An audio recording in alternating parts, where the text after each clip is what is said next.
네, 2025년 4월 30일 이정훈입니다.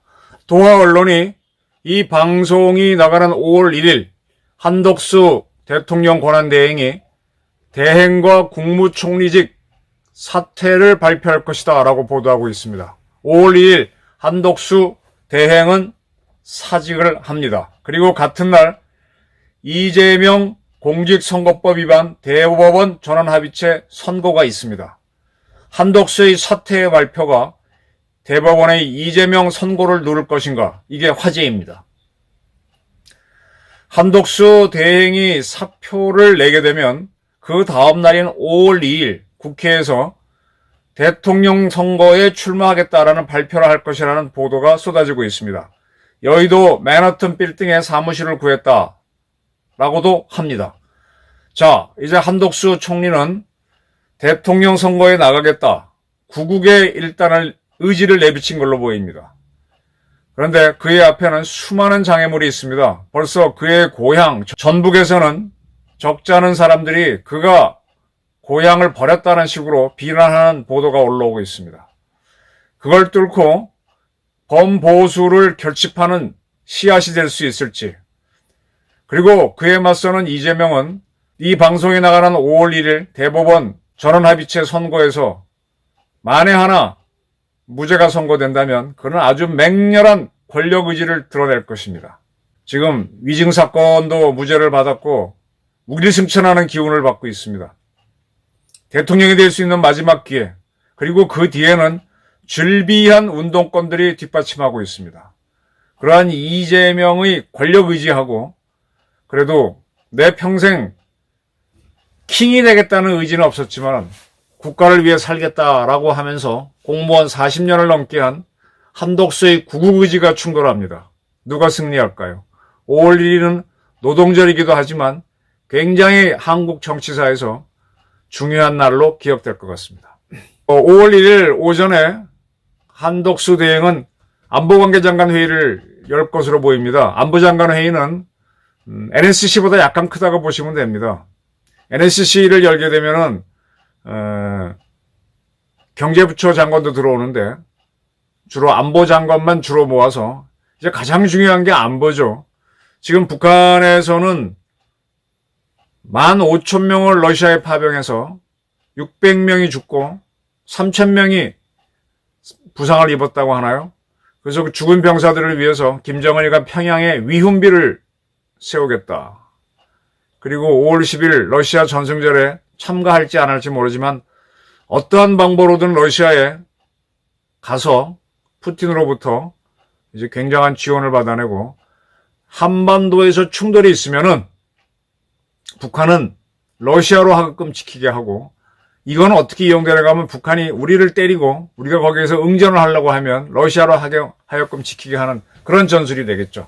이제 한반도는 매우 뜨거워질 것입니다.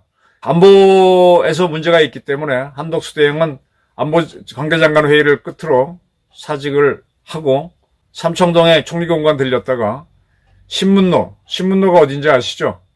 지금은 없어요. 서울에 지금 있는 거는 동대문하고 남대문밖에 없죠. 옛날에 서대문이 있었습니다. 남대문이 숭례문이고 동대문이 흥인지문이죠. 서대문은 돈의 문이었습니다. 그 돈이문이 없었는데 돈이문도 아마 조선 후기에 새로 지었습니다. 연도까지 자신이 없는데 새로 지었으니까 그게 세문이죠. 한자로 쓰면 신문이 되죠.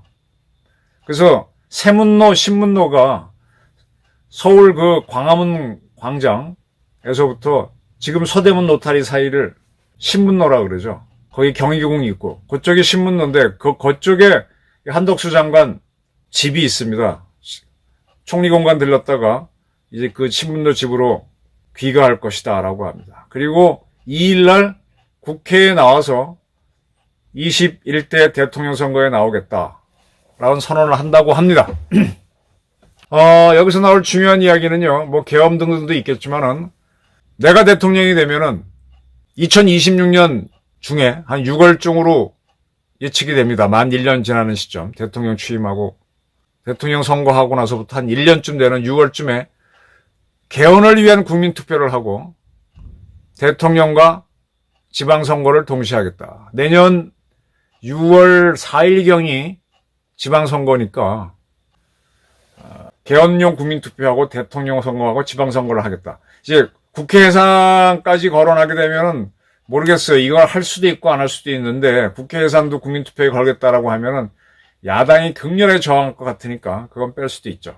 이 얘기를 하고 뭐 계엄에 대한 사과 같은 거를 얘기할 수 있겠죠. 그다음에 국민 단합을 이야기하고 지금 관세 전쟁이 만만치 않은데 그걸 어떻게 하겠다 이런 것들을 밝히면서 뉴스를 쏟아낼 겁니다. 이게 오전 10시에 나올 걸로 보이니까 한 11시쯤이면 포털 사이트하고 각종 보도 매체에서 엄청난 뉴스가 나올 겁니다. 그리고 오후 1시인가요? 제가 시간이 자신이 없는데 이재명에 대한 대법원 선고가 있습니다.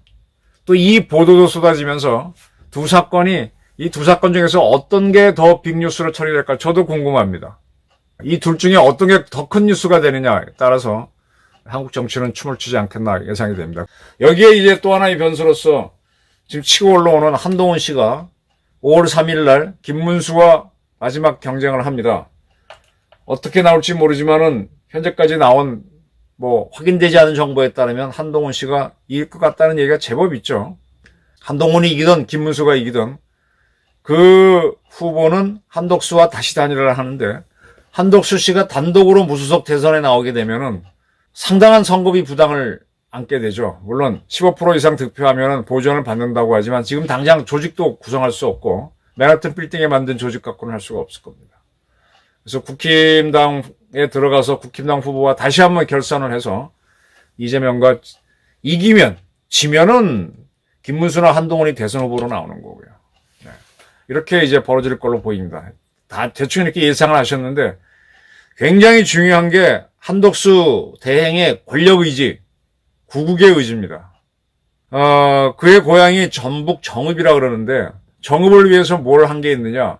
또 전북의 변호사들은 서울 출신이라고 했다가 전북 출신이라고 했다가 고향 감추고 다닌 사람인데 뭐 잘났다고 전북 출신이라고 하느냐.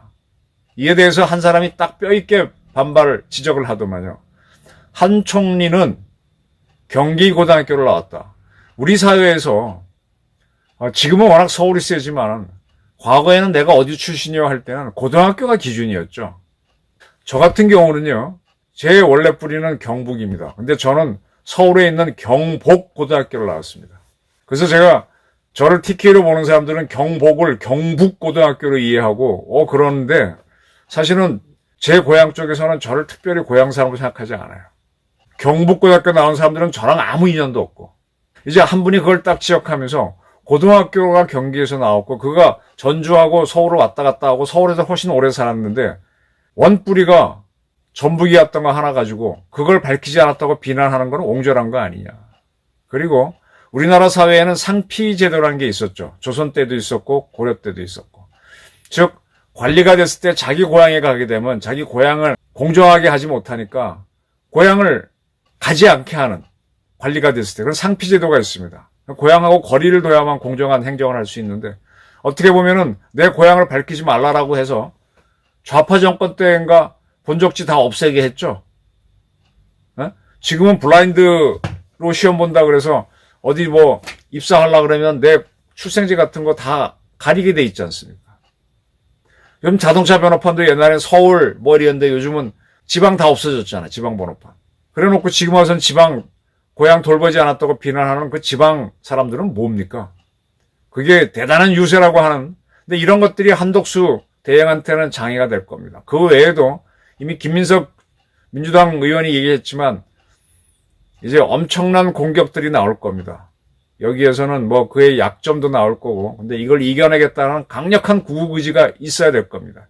이재명의 버금가는 권력 의지를 드러내야 될 겁니다. 그렇게 해도 이재명을 꺾기는 쉽지 않을 겁니다. 한덕수 총리가 이렇게 홍준표 시장처럼 재미있고 좀 이렇게 유연한 사람이면 좋은데 농담이 없는 사람이잖아요. 말수도 좋고. 지금 김문수 전 장관이 많이 부드러워지긴 했지만 이 재치 있게 하지 못하니까 젊은 사람들이 크게 호감을 안 갖는데, 한덕수 총리가 이제 김문수 장관 비슷하게 좀 그렇게 뻣뻣하지는 않지만 좀 이렇게 유연한 맛은 없습니다. 안정감은 주지만 이 유연한 맛을 보여줘야 젊은 사람을 땡겨올 수 있는데, 망가져야 되는데 그걸 평생 안 하신 분이 해볼 수가 있을까? 저도 궁금합니다. 근데 어쨌든 간에 지금 상태에서는 보수로서는 지금 거의 마지막 카드죠. 한덕수 대행이 사직을 하고 출마를 안 하거나 출마 후에 포기를 하거나 이렇게 되면 뭐 보수는 괴멸입니다. 괴멸. 한덕수 사퇴 발표가 이재명 대법 선고를 누르기를 기대하는 사람들이 상당히 많은데, 내일 한번 지켜보시죠. 한덕수의 구국 의지가 이재명의 권력 의지를 꺾는지. 감사합니다.